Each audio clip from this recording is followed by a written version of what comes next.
Les pleurs déchiraient l'air de l'appareil comme une lame. Ce n'était pas seulement fort, c'était désespéré, continu, le genre de cri qui ne demande pas d'attention, mais qui exige du secours. Les passagers de la première classe avaient d'abord tenté de les ignorer, puis s'étaient agités, avant de perdre toute velléité de feindre la normalité. Pourtant, personne ne protestait, personne n'osait, car l'homme qui tenait le bébé n'était pas de ceux que l'on affronte. Vittorio De Luca restait assis, immobile, le corps trop rigide pour un vol long courrier. Son costume italien, parfaitement ajusté, contrastait avec le chaos qu'il tenait entre ses bras. Le bébé se débattait, le visage rouge, ses petits poumons hurlant comme si le monde touchait à sa fin. Pour Vittorio, c'était peut-être le cas. Il avait affronté des interrogatoires, des embuscades, des trahisons internes et des guerres silencieuses menées dans des ruelles sombres ou des salons luxueux. Il avait déjà envoyé des hommes à la mort d'un simple coup de fil, mais rien ne l'avait préparé à cela. Le son de son propre fils souffrant sans qu'il puisse rien y faire. « Il ne s'arrêtera pas », murmura quelqu'un 2 rangées devant, immédiatement réduit au silence par le regard de l'un des gardes du corps. Vittorio serra l'enfant avec précaution, tentant de le bercer, mais en vain. Le biberon reposait sur l'accoudoir, rejeté pour la 3e fois. Le petit recrachait la tétine comme s'il s'agissait d'une offense personnelle. Les pleurs redoublèrent d'intensité. 2 mois. Cela faisait 2 mois que Chiara était morte sur la table d'opération, emportant avec elle la seule personne capable de calmer ce bébé. Depuis lors, Vittorio ne dormait plus, ne mangeait plus correctement, ne respirait plus à fond. Il existait simplement, tentant d'apprendre en silence à être père tout en restant l'homme le plus craint de la côte Est. « Monsieur » murmura le garde du corps en se penchant. « Voulez-vous que nous fassions intervenir le pilote ?»« Non » répondit Vittorio d'une voix basse et contrôlée. « Nous suivons le plan. » Mais le bébé se moquait des plans. 3 sièges plus loin, Elena Alvarez sentit son corps réagir avant même son esprit. Ce son la traversa comme un déclic. Ses seins lui firent mal, pesant, comme si quelqu'un avait pressé un bouton invisible en elle. Elle ferma les yeux avec force. 5 mois. 5 mois depuis que son fils était mort dans son sommeil. 5 mois que le silence avait envahi son appartement, devenu trop petit pour le deuil qu'elle portait. Son lait n'avait jamais tari. Son corps continuait d'attendre un bébé qui ne reviendrait pas. Elena pressa ses bras contre sa poitrine, respirant profondément. Elle s'était promis de ne plus s'impliquer, de ne plus regarder, de ne plus ressentir. Mais ses pleurs n'étaient pas ordinaires. Elle connaissait ce son. Elle ne le connaissait que trop bien. « Madame, tout va bien ?» demanda l'hôtesse de l'air, remarquant son malaise. Elena ouvrit lentement les yeux. Elle regarda en direction du bruit, vit l'homme, vit le bébé, et quelque chose se brisa en elle. « Je suis infirmière néonatale, » dit-elle avant même d'y réfléchir. « Je peux peut-être aider ?» L'hôtesse hésita. « Le passager est très réservé. »« Je sais, » répondit Elena en déglutissant. « Mais ce bébé est affamé. » Le couloir lui parut plus long à chaque pas. Lorsqu'elle s'arrêta à côté du siège, elle sentit le poids du regard de l'homme avant même de lever la tête. Vittorio De Luca était encore plus imposant de près. Non seulement beau, mais intimidant. Le genre d'homme qui fait hurler l'instinct de survie de s'enfuir. Mais dans ses bras, il n'y avait qu'un bébé épuisé. « Que voulez-vous » demanda-t-il, sans rudesse mais sans patience. Elena prit une grande inspiration. Il n'accepte pas le biberon parce qu'il cherche quelque chose de familier. Ses yeux sombres se plissèrent. Et qu'est-ce qui serait familier ? L'odeur, le contact, le rythme, répondit-elle. Elle avala sa salive. Il était allaité. Une ombre traversa le visage de l'homme, une douleur brute. Ma femme est morte en couche. Le silence entre eux devint pesant. Alors il associe la sécurité à quelque chose qui n'est plus là, murmura Elena. Si vous le permettez, je produis encore du lait. Il mit du temps à répondre. Le bébé hurla plus fort, le corps tremblant. Qu'est-ce que vous proposez exactement ? demanda-t-il d'une voix dangereuse. Je propose de soulager sa douleur, répondit Elena en soutenant son regard. Rien de plus. Vittorio se leva d'un mouvement fluide. Ils se dirigèrent vers les toilettes de la première classe. La porte se referma derrière eux. L'espace était exigu, mais silencieux. Il hésita une seconde avant de lui confier le bébé. Dès que les bras d'Elena l'enveloppèrent, quelque chose changea. Les pleurs se transformèrent en sanglots étouffés. « Comment s'appelle-t-il » demanda-t-elle. « Enzo. » Elle hocha la tête et s'assit avec précaution. Son corps agit par mémoire. Elle ajusta ses vêtements, positionna le bébé. Enzo chercha, trouva et téta avec désespoir. Elena pleura en silence. Dehors, Vittorio appuya son front contre la paroi. Les pleurs avaient cessé. Le silence qui suivit faillit le faire s'effondrer. 15 minutes plus tard, la porte s'ouvrit. Elena sortit, pâle, les yeux rougis. Enzo dormait profondément. « Il va bien, » dit-elle. Vittorio prit son fils de ses mains tremblantes. Il ne l'avait jamais vu ainsi, en paix. « Votre nom » demanda-t-il. Ce n'était pas une question, mais une exigence. Elena. Il acquiesça lentement. Vous venez de faire quelque chose que personne n'a jamais fait pour moi. Ce n'était pas pour vous. Il sortit une carte de visite et la lui tendit. Appelez-moi quand nous aurons atterri. Elle hésita, puis la prit. Tandis qu'Elena regagnait son siège, Vittorio l'observait. Dans son monde, ce geste avait un sens et des conséquences. Elle l'ignorait, mais en nourrissant son fils, elle venait de franchir une ligne indélébile. La voiture noire attendait dans la zone réservée de l'aéroport, comme si elle y avait toujours appartenu. Elena le comprit dès qu'elle franchit la porte des arrivées et vit 2 hommes immobiles, bien trop attentifs pour de simples chauffeurs. Son nom fut prononcé avant même qu'elle ne s'approche. Elena Alvarez. Elle s'arrêta, le cœur battant à tout rompre. « Oui, Monsieur Deluca nous envoie. » Elle pensa à refuser, à rentrer chez elle, à fermer sa porte et à faire comme si rien de tout cela n'était arrivé. Mais elle se souvint du poids du corps d'Enzo dans ses bras, de la façon dont ses pleurs s'étaient arrêtées dès qu'il avait trouvé le confort. Elle se souvint du regard de Vittorio lorsqu'il avait repris son fils endormi, un homme habitué à régner sur le monde, mais totalement impuissant face à un nouveau-né. « C'est juste un dîner », murmura-t-elle pour elle-même. À l'intérieur de la voiture, le silence était dense. La ville défilait, floue, derrière les vitres teintées. Elena tenta d'engager la conversation, mais abandonna vite. La situation ne se prêtait pas aux banalités. Le portail de la résidence s'ouvrit comme s'il reconnaissait le véhicule. Au mur, caméra discrète, hommes armés au point stratégique. Ce n'était pas une maison, c'était une forteresse déguisée en demeure élégante. La femme qui l'accueillit avait les cheveux gris tirés en un chignon impeccable et des yeux qui semblaient tout voir. « Je suis Bianca. Je m'occupe de la maison. » Son regard se posa sur Elena avec un mélange de curiosité et de respect. « Il est dans la chambre du bébé. » Le couloir était bien trop silencieux. Quand la porte s'ouvrit, Elena entendit avant de voir un pleur plus faible que dans l'avion, mais persistant. Enzo était dans les bras de Vittorio, qui faisait les 100 pas, les manches de sa chemise retroussées, révélant des tatouages qui semblaient raconter des histoires qu'Elena ne préférait pas connaître. « Il n'a rien accepté », dit Vittorio dès qu'il l'aperçut. Il n'y avait aucun reproche, seulement de l'épuisement. Elena s'approcha par instinct. « Je peux ?»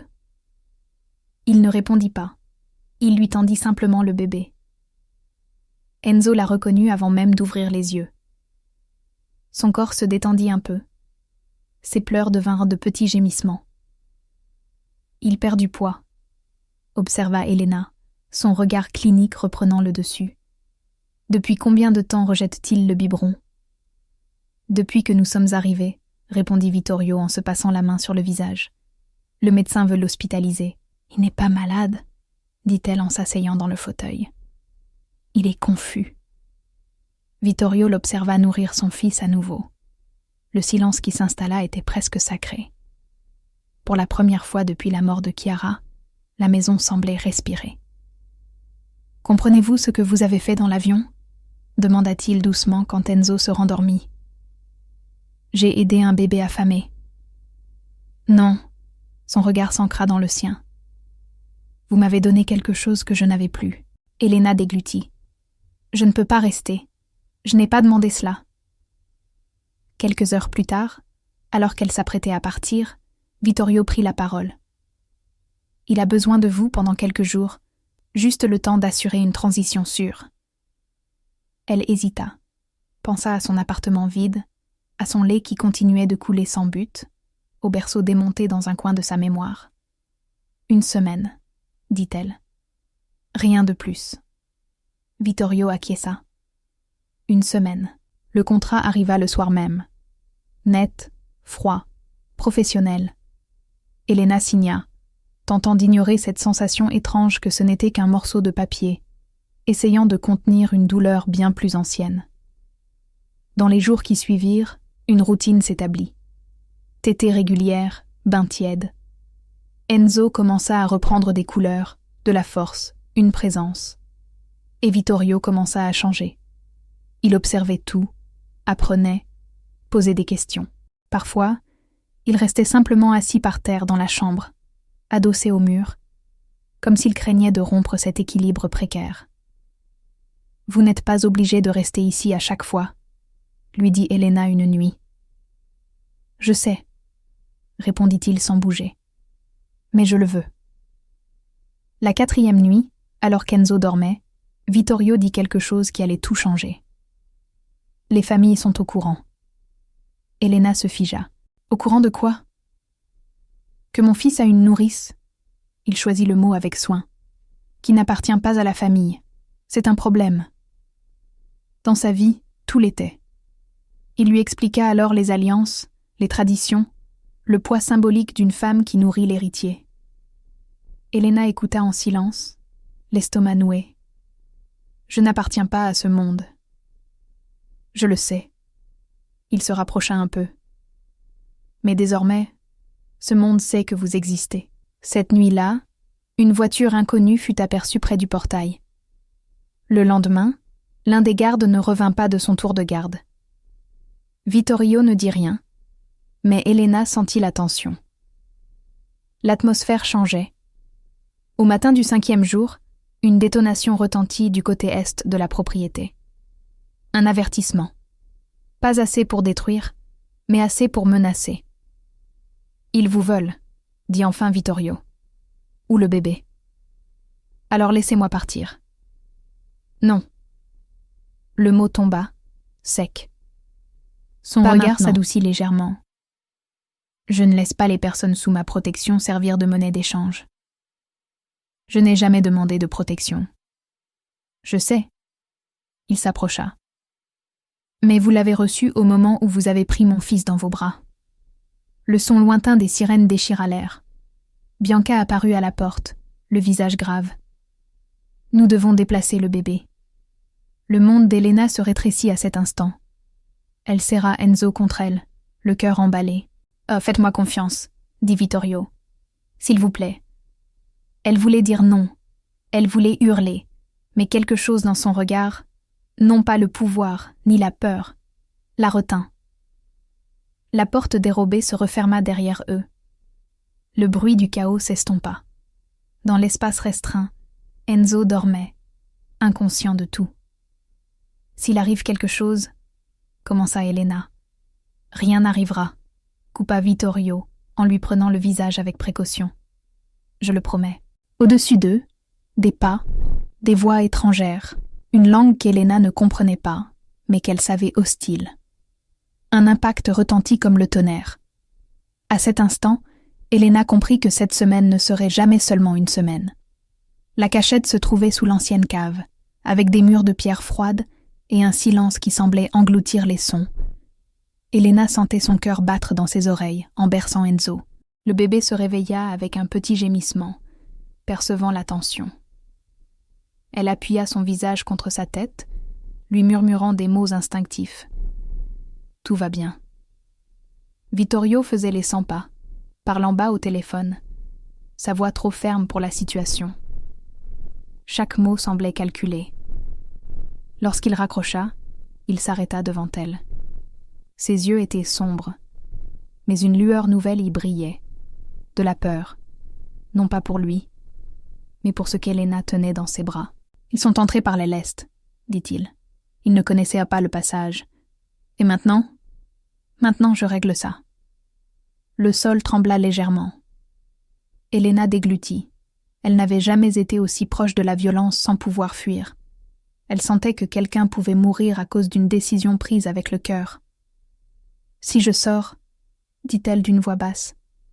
Si je me rends, tout s'arrête. »« Non, trancha Vittorio.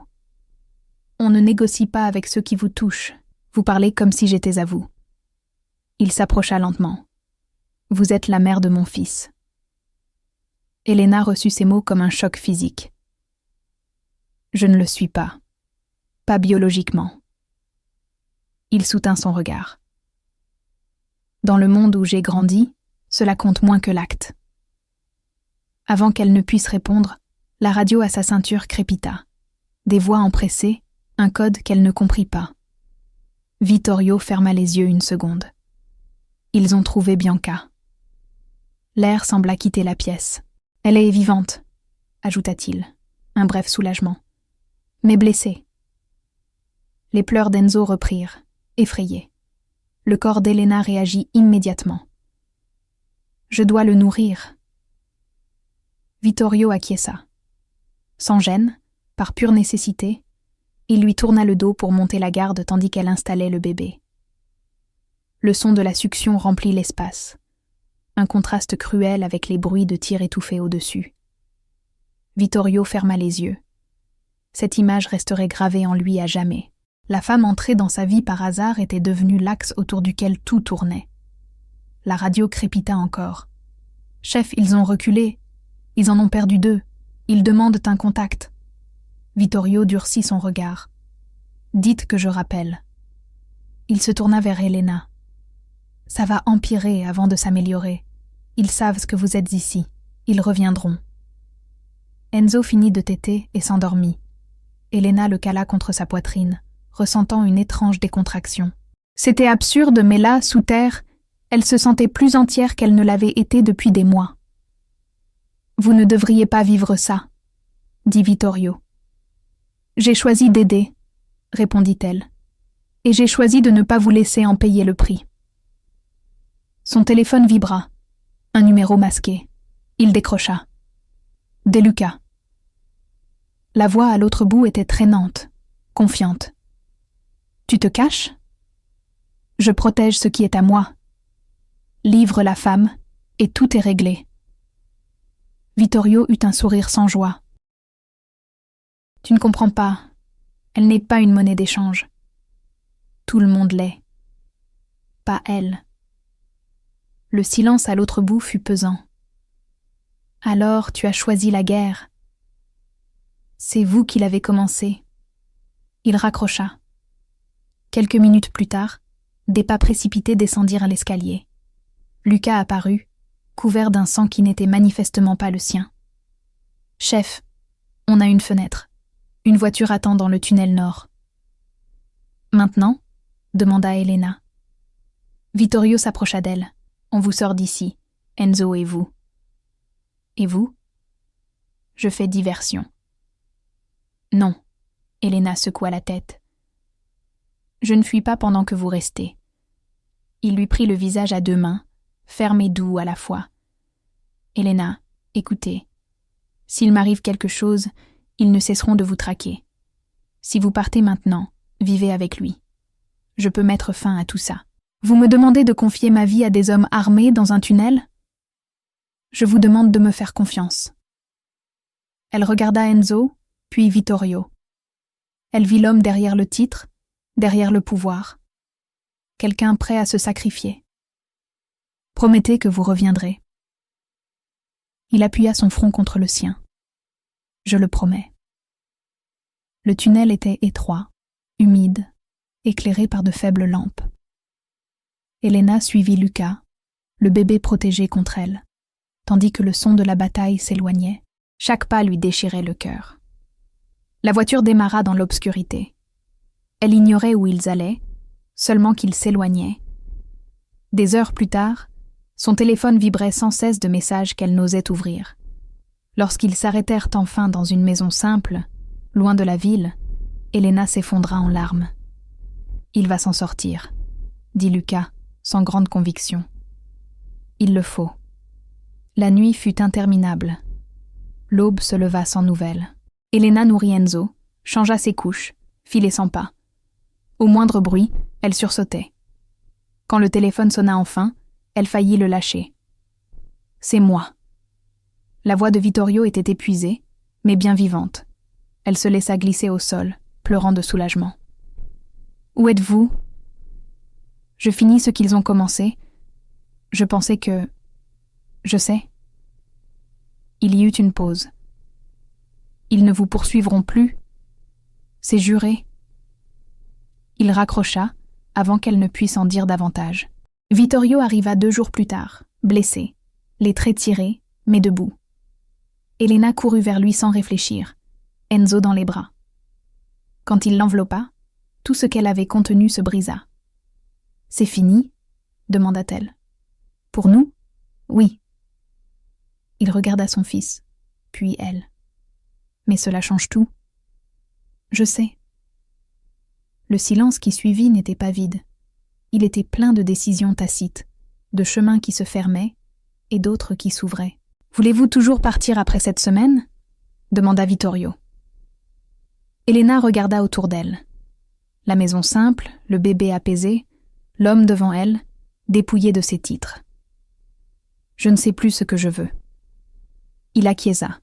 « Alors restez jusqu'à ce que vous le sachiez. » Elle ne répondit pas, posa seulement sa tête contre sa poitrine, écoutant son cœur battre.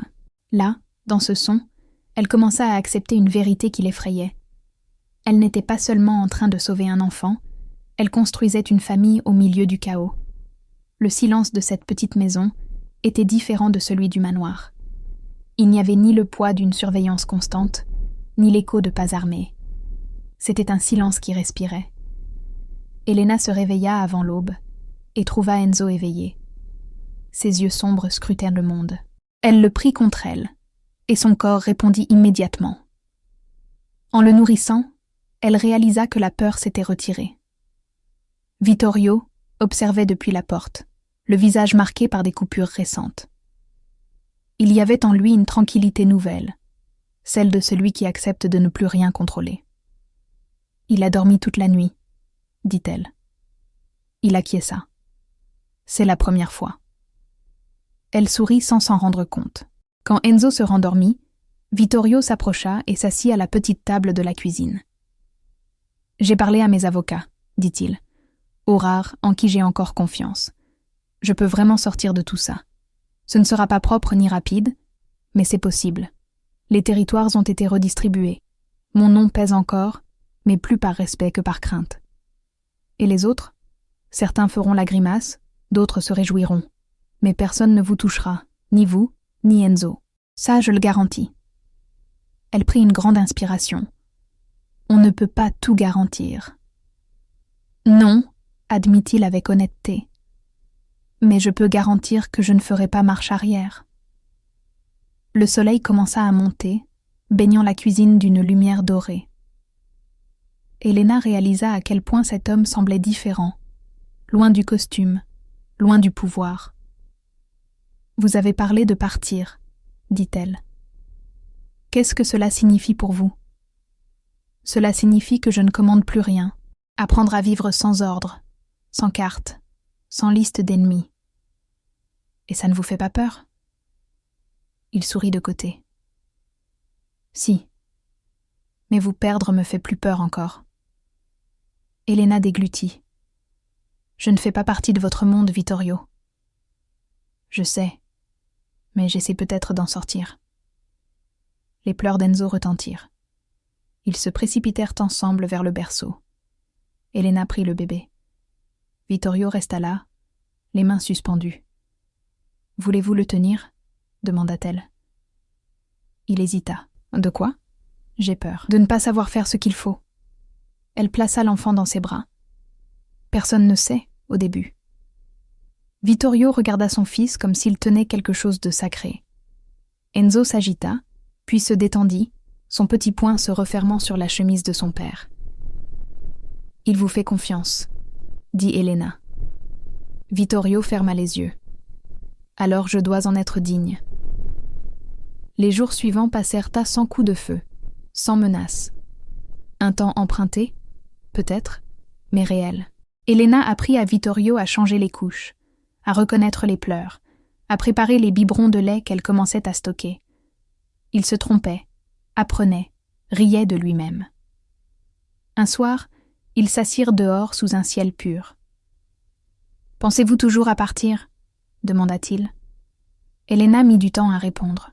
« Je pense à tout. Et cela inclut de rester ?» Elle acquiesça. « Oui. » Il ne sourit pas, ne célébra pas. Il prit simplement une grande respiration, comme quelqu'un qui reçoit une seconde chance. « Je ne peux pas promettre que ce sera facile. » Moi non plus. Je ne peux pas promettre que le passé ne frappera pas à la porte. Moi non plus. Mais je peux promettre de ne jamais vous mentir. Quelques semaines plus tard, ils quittèrent la petite maison. Ils ne retournèrent pas en ville. Ils se dirigèrent vers un endroit où l'horizon était vaste, une terre que Vittorio avait achetée des années auparavant. La vie y était différente. Les mains dans la terre, les matins frais, les nuits paisibles. Elena retrouva son vrai sourire. Vittorio commença à dormir sans cauchemar. Enzo grandit, fort, riant facilement, les yeux fixés sur eux comme s'il savait qu'il était le point de rencontre de destins improbables. Un jour, alors qu'ils marchèrent dans les champs, Elena s'arrêta, portant la main à son ventre. Vittorio le comprit avant même qu'elle ne parle. « Tout va bien ?»« Je crois que oui. » Le test confirma ce que son corps savait déjà. Quand elle le dit à Vittorio, il resta silencieux un long moment. Puis il l'enlaça avec une infinie précaution. « Une famille » murmura-t-il. « Une vraie. » Des mois plus tard, dans un petit bureau d'état civil, loin des regards, ils signèrent des papiers simples. Il n'y avait ni titre, ni promesse grandiose, juste deux personnes choisissant de rester ensemble. Sur le chemin du retour, Vittorio arrêta la voiture et descendit. Il s'agenouilla dans la terre, par instinct. « Je n'ai pas d'empire à t'offrir, » dit-il. « Aucun nom qui pèse comme avant, mais j'ai tout ce que je suis maintenant. » Elle ne répondit pas. Elle l'aida à se relever et l'embrassa, riant et pleurant à la fois. Des années plus tard, quand on demandait qui était Vittorio De Luca, la réponse ne venait plus avec crainte. Elle venait avec des histoires vagues, sur un homme qui avait tout plaqué, sur un bébé sauvé par hasard, sur une femme qui ne devait rien à personne mais qui avait choisi de rester. Elena se souvenait parfois de l'avion, des pleurs, de l'instant où sa vie s'était brisée et reconstruite en même temps, et elle comprenait enfin que ce n'était pas le fruit du hasard. Certains choix ne demandent pas de permission, ils s'imposent tout simplement.